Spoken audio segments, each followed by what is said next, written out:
საქმე რა არის შენ? ყველანაირი საფორთი რაც შეიძლება დილერს მენეჯერისგან დაჭირდეს, ვაკეთებ ყველაფერს ესე ვთქვათ, ანუ ყოველდღიურად. ჩამოთვალ, კარფაქსებს უმოწმებ, თუ რას აკეთებ? კარფაქსების შემოწმება, ლოტების შემოწმება, საბუთები, ნამატები, ყველაფერსთან დაკავშირებით წინას წარვაწვდი ინფორმაციას.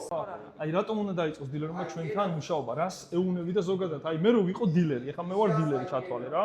რატომ უნდა ვიმუშაო მე შენთან, ანუ თქვენთან? იმდენი რამის ჩამოთვალა მომიწევს ახლა. ჩამოთვალე შეგიძლია ხმამაღლა ჩამოთვალო. კარგი სერვისი, ჩატვირთვები, გახსნები. დრო ყველაზე მნიშვნელოვანია ჩემი აზრით ახლა რამ საქმეში.